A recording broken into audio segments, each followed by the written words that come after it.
자, 우리 전호자로 인사하겠습니다. 기도로 승리합시다. 다시 지난주에 했던 것처럼 기도가 일합니다. 네. 앞에 표가 바뀌었죠? 네. 그냥 바꾼 게 아니고 이제 이번 주 25일부터 돌아온 25일부터 이제 종교 시설에 대한 방역 조치 모든 게 다 해제가 됐습니다. 마스크 쓰는 것 외에는 집합 제한도 해제가 됐고 이제 실내에서 취식도 이제 금지하는 것이 해제가 됐고 우리 신앙생활 하는데 걸림돌이 다 해결이 됐습니다. 우리가 이제 다시 신앙생활을 정상적으로 시작해야 되는데 그래서 슬로건을 하나 제가 걸었습니다. 다시 복음 앞에. 우리의 신앙의 모든 것들을 다시 복음 앞에서 이제 새롭게 세우고 내 자신을 하나님 말씀 앞에 다시 세우는 그런 의미로 이제 다시 복음 앞에라는 주제를 걸고 제가 주일 낮 예배도 이제 물론 강조를 하겠지만 차례배 시간에는 우리가 이런 말씀의 주제를 가지고 큰 주제를 가지고 이제 한 가지씩 좀 말씀을 살피면서 우리의 신앙을 점검하고 또 신앙을 세워가는 시간들이 되기를 원합니다. 아멘. 제가 지금까지 이제 목회하면서 항상 가장 중심으로 중요하게 여겼던 목회의 골격뼈되는 하나님 말씀을 중심으로 하는 겁니다. 그래서 저는 지금까지 한결같이 변함없이 성경 본문을 가지고 강의하고 또 말씀을 그대로 전하고 또 말씀 앞에 우리 성도들이 그대로 반응하는 그런 신앙을 추구하는 목회를 해왔습니다. 이제 첫 예배도 어떻게 해야 될까 지금 굉장히 고민하고 있는데 말씀을 어떤 걸로 해야 되나 고민하고 있는데 당분간은 이 복음 앞에라는 주제를 가지고 하고 나름대로 기도하면서 또 좋은 시간을 만들 수 있도록 하겠습니다. 코로나로 인해서 참 많은 우리들의 변화가 본 가운데 어쩜 우리 신앙생활이 이렇처럼 과격하게 급격하게 변화가 올 수 있을까? 그렇죠? 우리 일상이 무너지고 또 우리의 삶의 모든 것들이 바뀌기도 했지만 우리 신앙생활 패턴이 이렇게 바뀌는 그야말로 혁명과 같은 일이 일어나기도 했습니다. 신앙생활의 가장 중요한 원칙인 주일성수, 이건 신앙의 마지노선이고 절대로 건드릴 수 없고 넘어서는 않는 데드라인과 같았어요. 그렇죠? 이거 무너지면 정말 신앙 다 무너진 걸로 생각했고 신앙생활 무너지면 정말 우리의 인생이 무너지는 것으로 우리는 생각이 왔습니다. 주일성수는 우리 믿음의 선진들이 생명을 걸고 지켰던 신앙의 뿌리이고 기초였습니다. 그런데 이 주일성수 개념이 무너진 겁니다. 주일을 마땅히 교회에 와서 그것도 맨 앞자리에서 예배드려라. 어디 멀리 출장을 갔더라도 가급적이면 본교에서 예배드려라 라고 얘기했던 그 록펠러 어머니의 신앙의 교훈으로 얼마나 한국 교회가 세계 교회가 이것을 강조했는지 모릅니다. 그런데 코로나로 인해서 이제 집에서도 예배 드려도 된다. 그러니까 집에서도 예배 드려도 되니까 그 말은 인터넷으로 예배를 드리면서 이게 인터넷이라고 하는 것이 없었으면 이런 것이 없어질 텐데 또 이제 인터넷이 발달되니까 그럼 어디서든지 인터넷으로 예배를 드릴 수 있는 곳에서 예배 드리면 되니까 꼭 집이 아니고 뭐 친정집에 가서도 시댁에 가서도 또 더해서는 어디 콘도에 가서도 예배만 드리면 그 주일 성수가 되는 걸로 된 거예요. 근데 문제는 이 주일 성수가 무너지니까 주일 성수가 무너진 것이 아니고 다른 신앙의 원칙들도 무너진다는 거예요. 그렇죠? 곰곰이 생각해 보시면요. 이 주일 성수가 무너지니까 주일 성수만이 무너진 것이 아니고 우리 신앙의 모든 것들이 다 힘을 잃어버리게 된다는 거예요. 이제 코로나가 우리의 삶에서 이제 점차적으로 정리가 되고 우리 일상이 회복되고 있습니다. 물론 또 학자들 간에는 가을이 되면 또다시 새로운 재유행이 올 것이다 예상하는 사람도 있었지만, 아무튼 이제 팬데믹 코로나가 아니라 이제 엔데믹 코로나로 함께 코로나 속에서 살아가는 시대가 되고 있습니다. 이제 다시 우리의 신앙을 회복하면서, 우리의 일상을 회복하면서 다시 한번 우리의 믿음을 회복하고 하나님에 대한 열정도 회복하고 구원의 감격도 회복되는 은혜가 있기를 바랍니다. 다시 우리의 신앙을 하나님의 말씀 앞에, 복음 앞에 세워가는 은혜가 있기를 간절히 소원합니다. 할렐루야! 오늘 본문의 이야기는 제가 참 좋아하는 이야기, 아마 우리 섬기는 교회 성도님들 1년에 한두 번은 꼭 듣는 설교 본문이기도 합니다. 우리 교회뿐만이 아니고 많이 들었던 참 은혜되는 본문입니다. 많은 진리, 많은 신앙의 교훈을 주는 그런 본문이 오늘 본문입니다. 본문의 배경은 이렇습니다. 야곱이 인생의 최대 위기를 만난 겁니다. 야곱은 그야말로 투쟁적인 삶을 살았습니다. 인간적인 힘과 노력으로 사는 인생, 자기의 힘으로, 자기의 의지로, 노력으로 살아가는 대표적인 인물이 야곱이다 그래요. 야곱은 출생의 순간부터 다투고 경쟁하며 출생했습니다.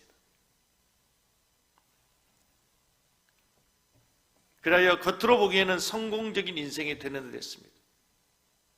먼저 막강한 경제적인 부를 얻었습니다.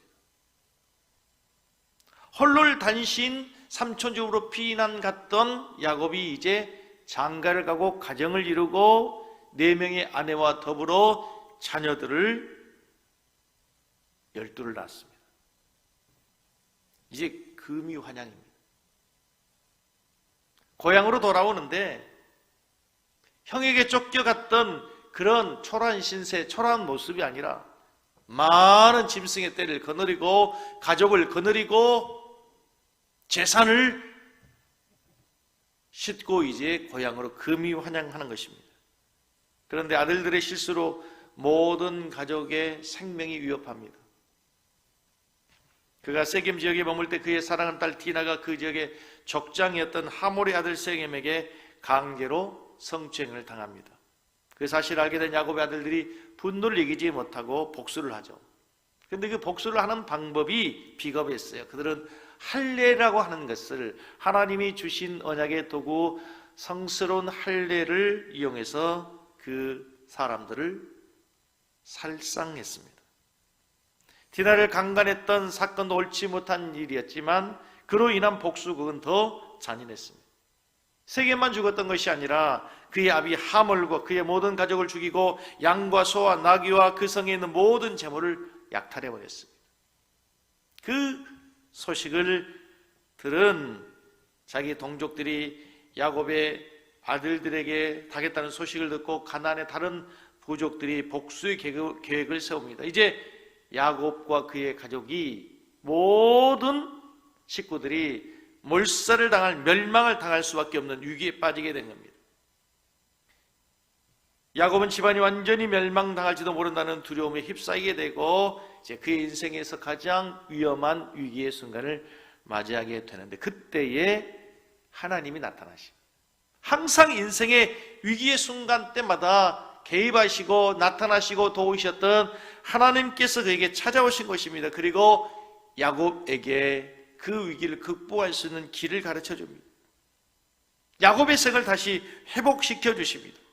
출발하면서 다시 새롭게 다짐하는, 코로나 사태에서 새롭게 출발하는 우리에게 오늘 본문을 통해서 우리가 다시 복음 앞에 우리의 신앙을 세우기 위해서, 우리의 인생 앞에서 새롭게 우리의 삶을 출발하기 위해서 어떻게, 무엇을 먼저 해야 할 것인가를 본문을 통해서 배우는 시간이 되기를 간절히 원합니다. 할렐루야! 제가 이렇게 서론을 거창하게 하고 답이 뭐냐면요, 너무 잘 알고 있는 얘기예요. 뭘까? 이 본문에서 가장 중요한 야곱이 신앙을 회복하는 가장 첫 번째 하나님의 제시 방법이 뭡니까?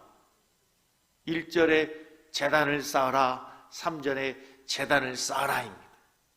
제단을 쌓는 것, 예배를 회복하는 것입니다. 그런데 여러분 곰곰이 생각해 보십시오. 우리의 신앙생활을 하면서 여러분 우리의 신앙을 회복하는 가장 중요한 핵심이 뭡니까? 가장 중요한 첫 번째 디딤돌이 뭡니까? 예배입니다. 예배.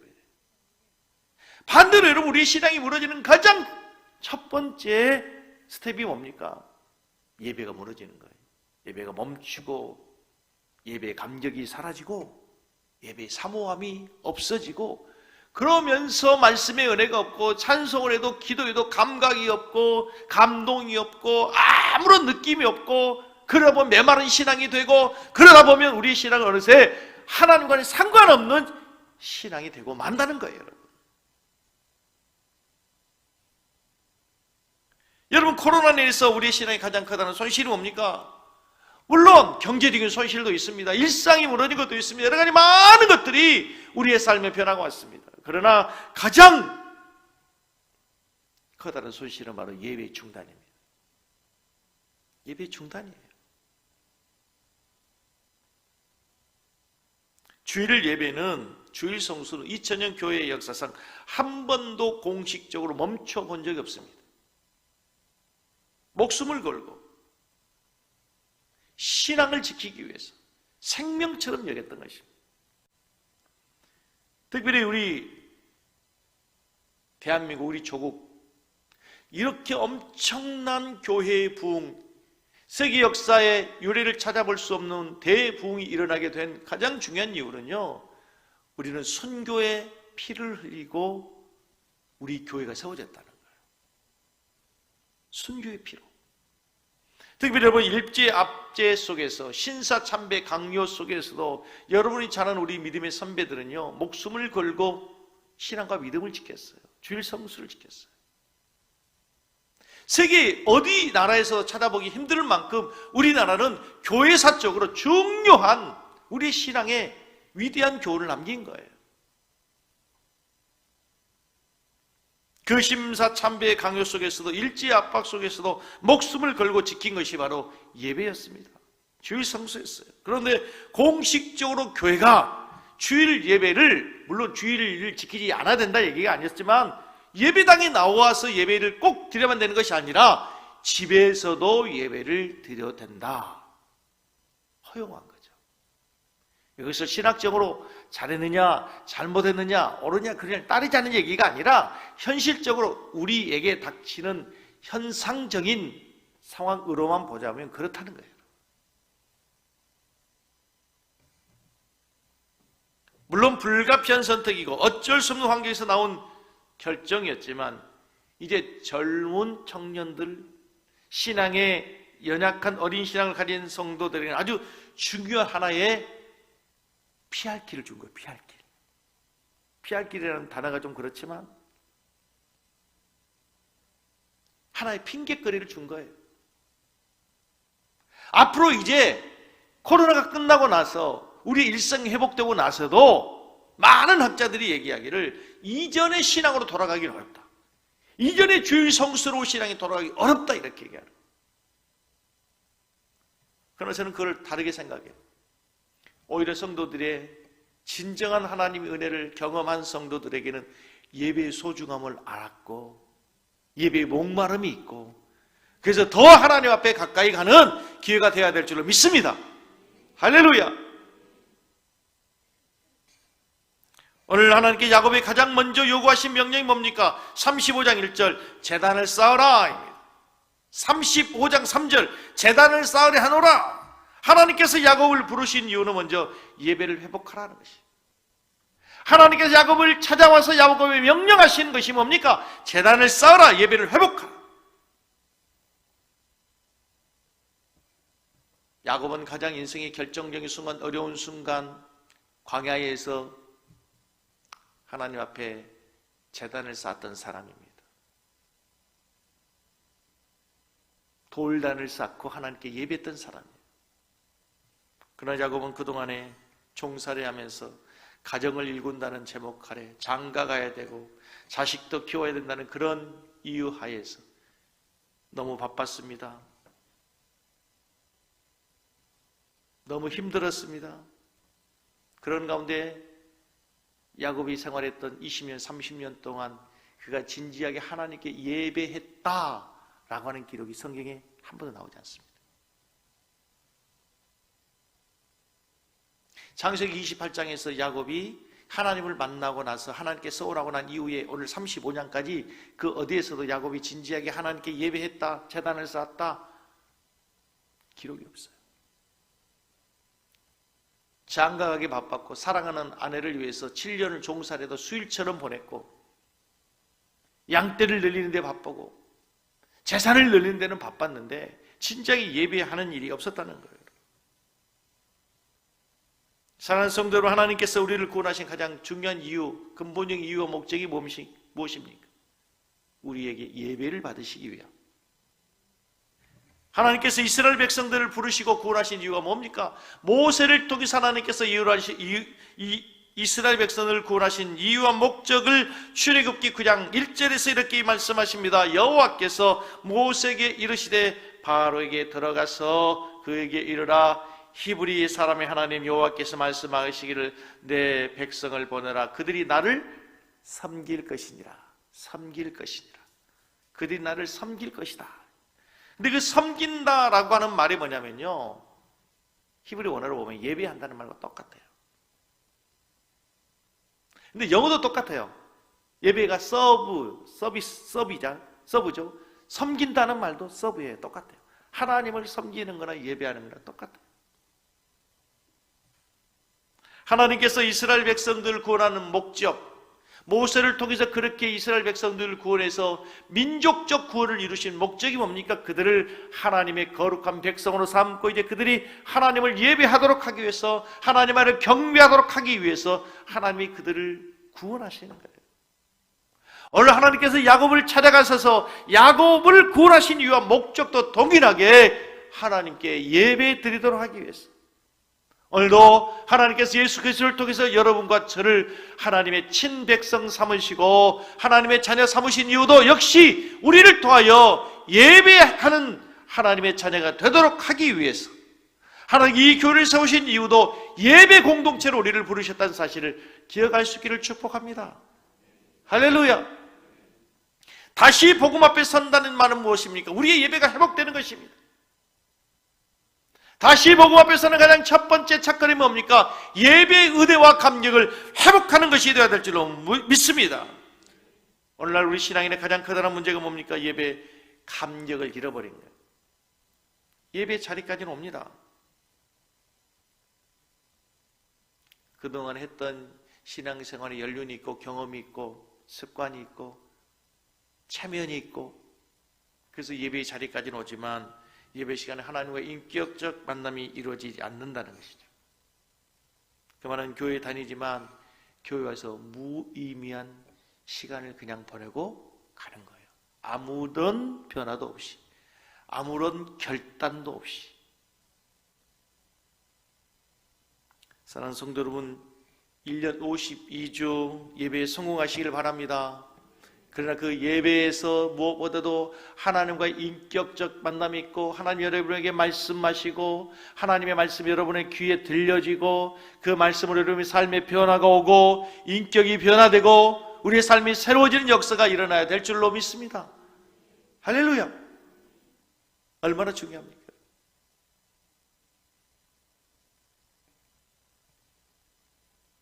주일 아침 늑장을 부리는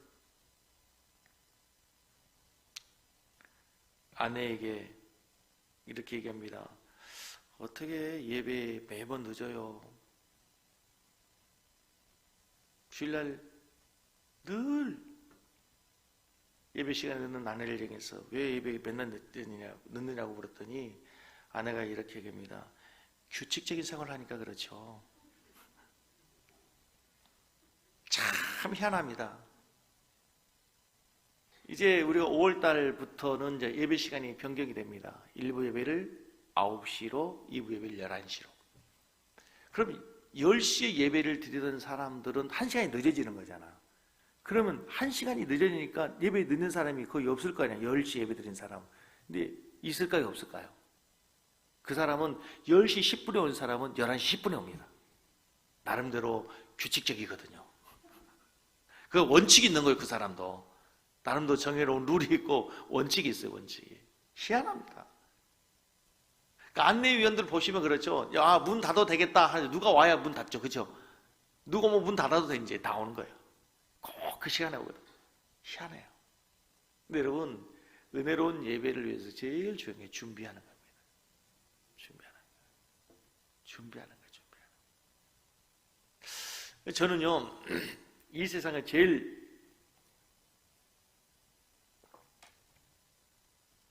쉬운 설교가 어디에 사는 설교가 제일 쉬운 설교고 어디에 사는 설교가 제일 어려운 설교냐면 먼저 어려운 설교부터 얘기하면 신학교 설교가 제일 어렵습니다.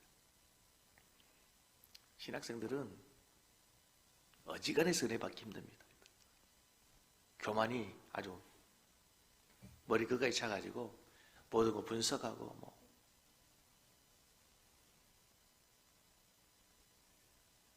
제일 쉬운 설교가 되면 기도원 설교입니다. 그건 무슨 말을 해도 갈급하니까 급하니까 다 은혜가 되거든요. 갈급하니까. 네?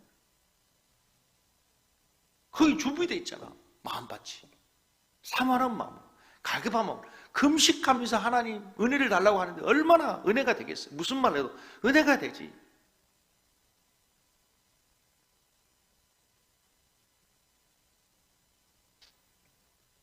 여러분 예배를 드리는 것 잘하는 거지만 이왕이면 은혜 받으시길 바랍니다. 아멘? 이왕이면 은혜 받으셔야 됩니다. 신앙생활의 변화는 예배의 태도에서부터 시작합니다. 예배의 태도부터 좋은 예배의 태도를 가지시고 이왕은 앞자리에서 일찍 와서 준비하는 마음으로. 여러분 느끼지 않습니까? 앞지가 와가지고 그냥 쫙 뒤에 그냥 앉아갖고 예배 그냥 드리자마자 가는 예배하고 20분 전 30분 와서 기도하고 준비하고 찬양하고 마음껏 부를 기도하다가 예배하는 것과 예배 질이 다르잖아요.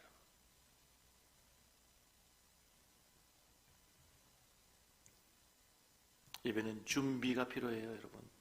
여러분 예배 성공자들이 되기를 주의 이름으로 축복합니다. 아멘. 근데 여러분 이제 우리 교회 예배가 여러 많은 예배가 있지만 이게 참 각 교회들에서 이제 목회의 패러다임이 많이 바뀌고 있어요. 패러다임이 많이 바뀌고 있습니다. 이 교회가 저는 프로그램 목회를 하지 않습니다. 그죠? 우리 교회에서 뭐 무슨 프로그램하고 뭐 그런 거 많지 않습니다.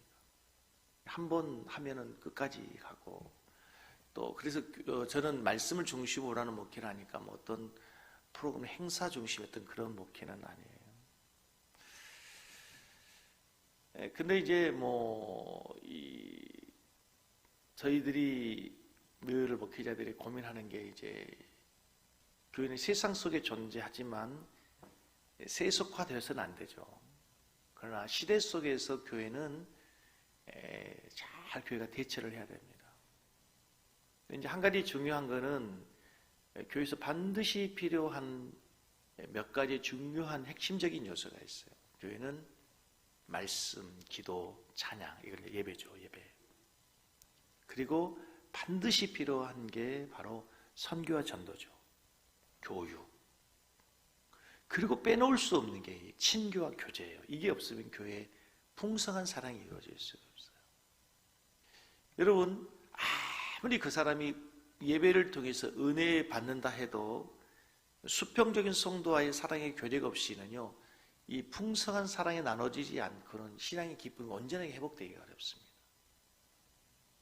여러분 어떤 교회들 목사님도 보면 저 목사님 설교를 가지고 어떻게 저렇게 교회가 부흥할 수 있을까라고 하는 그런 교회들이 간혹 있어요.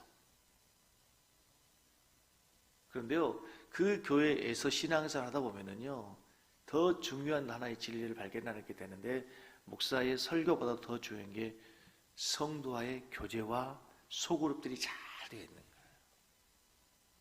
근데 앞으로 이제 이게 훨씬 더 중요한 시대가 돼요. 중요한 시대가 되어야 돼요. 이게 안 되면 교회가 응집력이나 여러 가지 많은 것들이 굉장히 부족한 결핍된 교회가 될 수밖에 없어요. 그래서 이제 이 소그룹을 활성화시키기 위해서 교회들마다 여러 가지 많은 고민들을 해서 이제 수요 예배를 셀 예배로 드리고 뭐 이름 바뀔 수 있어요. 뭐 구역으로 뭐 가정 예배로 뭐 가정 교회로 할 수도 있고, 철야 예배를 바꾸기도 하고, 뭐 철야 예배 금요 철야 예배를 안 하고 하는 교회도 있고 많아요. 근데 그 중에 하나가 요즘에 이제 많은 교회들이 진짜 세일 교회라고 한다면, 세일 교회는 세일 예배는 똑같은 예배로 배웠잖아요. 세일 예배는 예배를 대체한 게 아니라 똑같은 예배. 그래서 세일 예배를, 주일 오후 예배를 세일 예배로 드리는 교회들이 점차 많아요. 그건 불가피한 선택이에요. 불가피한 선택. 이 현대인들이 바쁘게 생활하는데 열심히 생활하는 사람도 세상에 여러 가지 일들을 똑같이 하면서 살잖아요. 주일날 드려야지, 수요 예배 드려야지, 금요 철야 예배 드려야지, 장로님들 같은 경우에. 그 다음에 세일 예배를 또 하루 드린다고 생각해 보세요. 그러면 7일 중에 4일을 예배를 드려야 되고, 상당히 이건 여러 가지 어려운 문제일 수밖에 없다. 그러면 모든 사람들이 평일날 저녁에 직장인들, 뭐 이런 사람들, 사업하던 사람들이 다 모일 수 있는 시간을 하나로 마련하기가 참 어려우니, 주일 오후는 어차피 주일은 다 우리가 예배를 드리는 날이니까 소그룹을 활성화시키기 위해서는 어차피 하나를 희생해야 된다면 예배를 하나를, 희생이라는 표현이 좀 그렇지만 주일 오후 예배를 셀 예배로 드리자. 네. 저는 그래서 우리 교회가 정말 셀 예배로 성공적 교회가 되기를 원합니다. 아멘. 제일로 큰 고민이 셀 예배를 성공하기 위해서 셀 리더를 어떻게 교육해야 될까? 정말 큰 고민이 아닐 수가 없고, 그래서 이걸 우리 셀 리더들도 함께 해야 되는데, 셀 리더들이 주력이 모일 수 있는 시간을 언제 한 번을 만들어야 어떻게 마련할까 참 고민하고 있습니다. 주일날 제일 좋은 건 주일날 8시에 모이는 거죠. 주일날 8시에 모이라고 하면 과연 셀 리더들이 아마 사표된 사람이 너무 많을 것 같고, 셀 예배 전에 뭘 하기는 참 또 일부 예배가 9시다 보니 그런 일이 있을 수도 있고, 10시에 했으면 또 9시에 셀 리더가 모일 수도 있었는데 그런 생각이 들기도 하고, 참 어려운 일이에요. 아무튼 아무튼 여러분, 공적 예배가 우리 교회가 회복되는 교회가 되기를 원합니다. 아멘.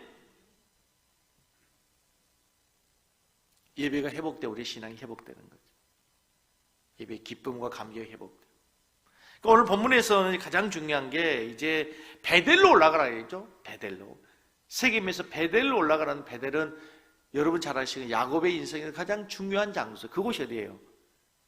광야에서 하나님께 돌단을 쌓고 제사를 드리고 나서 두렵도다 이곳이요. 이곳은 하나님의 하늘의 전이, 하나님의 문이 하나님의 전이로다 하면서 그것을 베델이라고 불렀어요. 하나님을 만난 곳, 그렇죠? 하나님의 은혜를 경험한 곳. 다시 말하면 야곱의 인생에서 하나님의 은혜의 첫 장소, 첫사랑의 장소, 첫사랑의 장소. 그곳으로 가라요. 여러분, 우리의 신앙이 하나님을 만났을 때 얼마나 감격적이었습니까? 얼마나 뜨거웠습니까? 얼마나 은혜로웠습니까? 그때는 어쩌면 지금보다 더 배고프고 더 춥고 더 어려운 환경, 더 힘든 환경이었을 수도 있어요. 그런데도 불구하고 그때는 너무 감사했어요. 주님 한 분만으로 나는 만족합니다. 주님 한 분밖에는 사랑할 분 없습니다. 주님 나는 행복합니다. 얼마나 우리가 눈물로 하나님께 찬양하고 감사함으로 고백했습니까?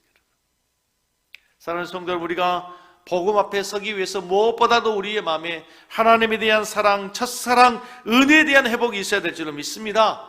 이 밤에 우리가 기도를 통해 다시 한번 잃어버린 하나님에 대한 사랑을 회복하는 귀한 시간이 되기를 간절히 소원합니다. 할렐루야!